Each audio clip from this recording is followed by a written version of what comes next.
जो हवे आगळ नवो प्रश्न वेस्टर्न ब्रिजनो परिपथ दोरी समतोलन स्थितिमां तेनी भुजामां रहेला अवरोधो वच्चे संबंध दर्शावतुं सूत्र मेळवो। पहला सर्किट जोई लो। અહીં એક તાર છે જેનો અવરોધ P છે, બીજો તાર જેનો અવરોધ Q, આનો અવરોધ R, આનો S, જેને બેટરી સાથે જોડ્યો છે।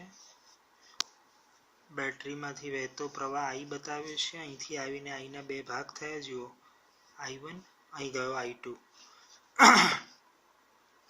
આ I1 આમ જશે, આ I2 આમ જશે। આ एक्चुअली ગેલ્વેનોમીટરની તટસ્થ પરિસ્થિતિમાં, એટલે જ્યારે ગેલ્વેનોમીટરમાંથી કોઈ પણ પ્રવાહ પસાર થતો ન હોય, વેસ્ટર્ન બ્રિજની સમતુલન સ્થિતિની આ આકૃતિ છે, એટલે અહીંથી કોઈ પ્રવાહ પસાર થતો નથી। કયા સંજોગોમાં સંતુલન સ્થિતિ હોય તે આપણે સમજીએ છીએ। જો હવે તમે એક આ જે બંધ ગાળો છે ABDA, એમાં કિર્ચોફનો બીજો નિયમ લગાડો। તો જો આપણા જવાની દિશા પ્રવાહની દિશા સરખી છે, એટલે -P × I1, આમાંથી તો શૂન્ય પ્રવાહ જાય છે, આ સામે આવ્યો એટલે plus R × I2 = 0। In short PI1 = RI2। સારું, બીજો નિયમ આમાં લગાડો BCDB। તમે એ જ રીતે કિર્ચોફનો નિયમ લગાડશો એટલે આમાં પણ જુઓ -QI1 + RI2, અહીં તો 0 છે એટલે = 0, એટલે QI1 = S છે। અહીં આકૃતિમાં આપણે સુધારો કરી દઈએ।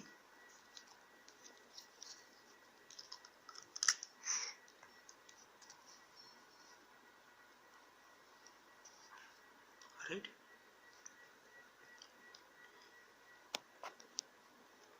બસ હવે આ સમીકરણ નંબર 1 અને આ સમીકરણ 2 બંનેને ભાગો એટલે P/Q = R/S એ વેસ્ટર્ન બ્રિજની સમતુલન સ્થિતિમાંનું સમીકરણ છે।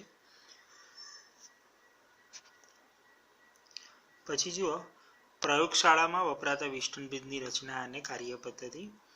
પ્રયોગશાળામાં આ રીતે મેટલની ફ્રેમ બનાવેલી હશે, અહીં જોઈન્ટ કરવા માટેના સ્ક્રૂ હશે, આ બંનેની વચ્ચે અવરોધ P જોડેલો છે, અહીં અવરોધ Q છે, અહીં ગેલ્વેનોમીટર છે, અહીં એક પાતળો તાર હશે, અહીં એક જોકી કી હશે, જોકી કળ, જેને તમારે આ તાર ઉપર સરકાવવાની છે। જ્યારે ગેલ્વેનોમીટરનું આવર્તન 0 થાય ત્યારે આ બાજુની લંબાઈને આપણે L1 કહીશું, આ બાજુની લંબાઈને L2 કહીશું। અહીંથી એક બેટરી કળ અને રિઓસ્ટેટ જોડેલા છે। રાઈટ, તો આ સંજોગોમાં શું થશે તમે જુઓ, આ જે P અને Q એને સમતોલશે આ બંને અવરોધો, એટલે આ અવરોધો અગાઉની જે આકૃતિમાં R અને S બતાવ્યા હતા એના જેવું કામ કરશે। રાઈટ, એટલે પહેલામાં જે P/Q = R/S હતું એ જ વસ્તુ આમાં P/Q = ρL1 / ρL2। એકચ્યુઅલી આખું સૂત્ર લખવા જઈએ તો આવું થશે, P/Q = R/S ની જગ્યાએ ρL1 / ρL2 / A, પણ આ એ ઉડી જશે, રો પણ ઉડી જશે, એટલે P/Q = L1/L2, એટલે P = L1/L2 × Q। હવે જ માની લો કે આ અવરોધ જાણીતો હોય, તટસ્થ બિંદુ માટે તારની તમે બે લંબાઈ શોધી શકો। એકચ્યુઅલી આ 100 સેન્ટીમીટરનો તાર હોય, એટલે એકવાર L1 મળી જશે એટલે L2 તો તમને આરામથી મળી જશે। L2 = 100 - L1। રાઈટ, એટલે 100 માંથી બાદ કરી દેશો એટલે એ જે આવશે એ તમારી L2 હશે। એટલે Q તમે જાણતા હોવ, L1 L2 શોધી નાખો એટલે અજ્ઞાત અવરોધ P નું મૂલ્ય તમે આરામથી શોધી શકશો।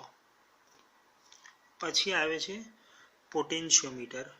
પોટેન્શિયોમીટરનો સિદ્ધાંત આપણે સમજાવવાનો છે। જરૂરી પરિપથ સાથે. જો અહીં પરિપથ બતાવ્યો છે મેં પોટેન્શિયોમીટરનો. જો બેટરી, અહીં એક બાહ્ય અવરોધ R જોડેલો છે, અહીં બેટરીનો આંતરિક અવરોધ સ્મોલ r, આખો તાર એની લંબાઈ કેપિટલ L, આટલો ભાગ છે એની લંબાઈ છે સ્મોલ l. રાઈટ. એટલે જો હોમના નિયમ અનુસાર તમારે તાર AB, આ જે તાર છે એમાંથી વહેતો પ્રવાહ શોધવો હોય તો પ્રવાહ I ઇઝ ઇક્વલ ટુ કુલ EMF અપોન કુલ અવરોધ. કુલ EMF E છે, બાહ્ય અવરોધ કેપિટલ R, આંતરિક અવરોધ સ્મોલ r, અને આ જે AB તાર છે એનો અવરોધ બતાવ્યો છે. એ કેવી રીતે નક્કી કરે જુઓ કે ભાઈ ધારો કે એકમ લંબાઈ દીઠ અવરોધ રો છે તો L લંબાઈ માટે કેટલો, એટલે that is equal to rho L. અને આ જે સ્મોલ l છે, ધ્યાન રાખજો કેપિટલ L આખી લંબાઈ છે, સ્મોલ l એ બિંદુ A થી C સુધીની લંબાઈ છે તારની.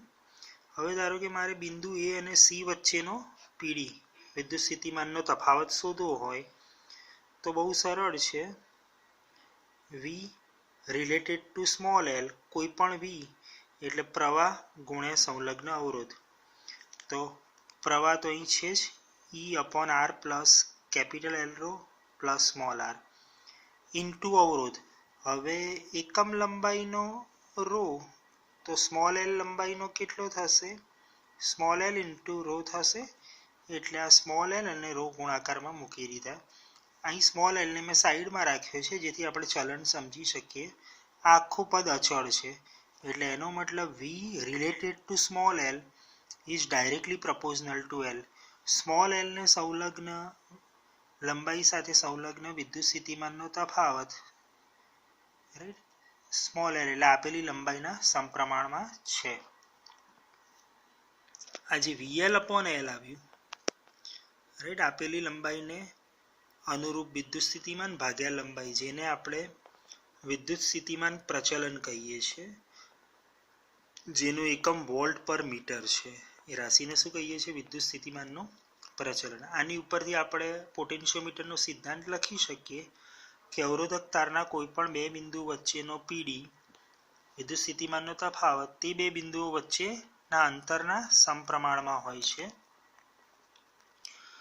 જો પછી આગળ પોટેન્શિયોમીટરની મદદથી બે વિદ્યુત કોષના EMFની સરખામણી કરવા માટેનું જરૂરી સૂત્ર મેળવો. જો હવે અહીં પહેલાં તો સર્કિટ જુઓ, જેમાં તમને એક મુખ્ય બેટરી છે, આંતરિક અવરોધ છે, કી છે, આ આપણો AB તાર જે પ્રયોગશાળામાં લગભગ 200 થી 400 સેન્ટીમીટરનો હોય છે. અહીં બાહ્ય અવરોધ પેટી કે જેની મદદથી તમે અવરોધ કાઢી શકશો. અહીં એક બેટરી E1, એનો આંતરિક અવરોધ R1, ગેલ્વેનોમીટર, જોકી કી. એ જ રીતે બીજી બેટરી, એનું EMF E2, આંતરિક અવરોધ R2, ગેલ્વેનોમીટર, અહીંથી જોકી કી. ધારો કે પ્રથમ કોષ માટે પ્રયોગ કરતાં તમને તટસ્થ બિંદુની લંબાઈ L1 મળે છે, નલ પોઈન્ટની લંબાઈ. બીજા કોષ માટે ધારો કે તટસ્થ બિંદુની લંબાઈ L2 મળે છે.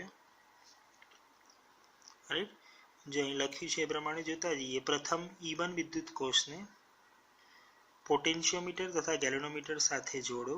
જોકી કીને સરકાવતા જાઓ જ્યાં સુધી ગેલ્વેનોમીટરનું આવર્તન શૂન્ય ના થાય. રાઈટ, તાર પરનો આ બિંદુ એટલે તટસ્થ બિંદુ. એ વખતે બેટરીનું EMF અને પોટેન્શિયોમીટરના તાર પરના બિંદુનું વિદ્યુત સ્થિતિમાન સરખું થાય. એટલે બંને, એક બેટરીનું EMF એટલે આ જે તે બેટરી E1 અને આ તાર ઉપરનું વિદ્યુત સ્થિતિમાન પ્રચલન, વિદ્યુત સ્થિતિમાન એટલે VL1, આ બંને સરખા થાય એટલે ગેલ્વેનોમીટરનું આવર્તન શૂન્ય થાય. એટલે જુઓ, ઇવન આપણા પેલા જૂના સૂત્ર અનુસાર લખીએ તો એક પ્રકારનું વિદ્યુત સ્થિતિમાન જ થયું. એટલે જૂનું સૂત્ર જે હતું એ પ્રમાણે આપણો પહેલાં પ્રવાહ જુઓ E/R plus L rho plus small r into શું કરવાનું અવરોધ, તો અવરોધ સ્મોલ L1 લંબાઈનો કેટલો થયો, સ્મોલ L1 ઇન્ટુ રો, એટલે આ આપણને E1 મળ્યું. એ જ રીતે E2 લખવું હોય તો અહીં L2 કરી નાખો, બાકી બંને સેમ. તો E1/E2 is equal two L1/L2. આ રીતે તમે બે વિદ્યુત કોષની સરખામણી કરી શકો. જો તમારી જોડે તટસ્થ બિંદુની લંબાઈ હોય, કોઈ પણ એક કોષનું EMF હોય તો તમે બાકીના કોષનું EMF પણ શોધી શકો. પછી જો ઘણીવાર આવી સર્કિટ પણ આવતી હોય છે, આવા એક કરતાં વધારે કોષોનું બનેલું મિશ્ર જોડાણ. જુઓ E1 E2 up to dash dash En, અસંખ્ય બેટરી શ્રેણીમાં, અને આ બધી લાઈન પાછી એકબીજાને સમાંતર. તો આવા મિશ્ર જોડાણોમાં તમારે બહુ સિમ્પલી ખાસ એનો યુઝ ડાયરેક્ટ MCQ સોલ્વ કરવામાં કોમ્પિટિટિવ એક્ઝામિનેશનમાં થતો હોય છે. તમને ખબર છે કે આ દરેક શ્રેણીમાં હોય એટલે બધાનો સરવાળો થાય, એટલે જેટલા પણ હોય એટલા. સમાંતરની અંદર બધાનું સમાન EMF હોય એટલે કોઈ પણ એકનું જ EMF ગણાશે. એટલે જો અહીં લખ્યું છે મિશ્ર જોડાણમાંથી વહેતો પ્રવાહ ઇઝ ઇક્વલ ટુ કુલ EMF અપોન કુલ અવરોધ. કુલ EMF સિગ્મા EI. એનું કારણ છે સમાંતરનો તો મતલબ નહીં રહે, કેમ કે બધી લાઈનનું EMF સરખું થાય. સમાંતરની અંદર જે બધાનું સરખું હોય એટલે ગમે તે એકનું જ ગણાય, ભાગ્યા કુલ અવરોધ. કુલ અવરોધ એટલે બાહ્ય અવરોધ છે, જો કેપિટલ R. અને આ બધી લાઈન માટે શું થશે, જો ધારો કે આનો આંતરિક અવરોધ R1, આનો R2, તો એક લાઈનનો અવરોધ કેટલો થશે ભાઈ, રાઈટ, સિગ્મા RI, જેટલા પણ હોય એટલા, I from 1 to N. અને આવી ઘણી બધી લાઈન એકબીજાને સમાંતર છે. ધારો કે M કોલમ છે આવી ઊભી, તો 1 sigma RI plus 1 sigma RI up to dash dash M વખત, એટલે એનો આ થશે તમારો સમતુલ્ય અવરોધ 1 ધારો કે R ડેશ, તો that is M sigma RI, અને ઊંધું કરો એટલે સિગ્મા RI M. એટલે આ રીતે તમને કુલ પ્રવાહ મળશે. અથવા તો જો તમે એને આમ પણ લખી શકો, ધારો કે આડી N લાઈન શ્રેણીમાં, એટલે કુલ EMF એની થઈ ગયું, ભાગ્યા કુલ અવરોધ, એટલે બાહ્ય અવરોધ તો છે જ કેપિટલ R. અને ધારો કે આ રીતે એક આડી લાઈનમાં બધાનો અવરોધ સમાન હોય, R R R N વખત, એટલે આખી લાઈનનો કેટલો થઈ જાય NR. અને આવી M કોલમ હોય તો સમાંતરના નિયમ અનુસાર NR/M, એટલે એ મૂકી દો, તો R પ્લસ NR/M. આનું સાદુરૂપ આપો એટલે I is equal two MNE upon MR plus NR. ધ્યાન રાખજો મિત્રો, અહીં M એટલે ઊભા કોલમની સંખ્યા છે અને N એટલે આડી હારની સંખ્યા છે. અહીં તમને અલગ અલગ કિસ્સાઓ આપ્યા છે કે જો M ઇઝ ઇક્વલ ટુ 1 હોય તો શું થાય, પછી N ઇક્વલ ટુ 1 હોય તો શું થાય. બહુ મોટી વસ્તુ નથી, એની અંદર તમે M ઇક્વલ ટુ 1 મૂકી દેશો એટલે NE upon R plus NR. જો N ઇક્વલ ટુ 1 હોય એટલે એક જ કોષ હોય, પણ આવા ઘણા બધા સમાંતરમાં, તો તમારે N ઇઝ ઇક્વલ ટુ 1 મૂકી દેવાનું, તો ME upon MR plus R થશે.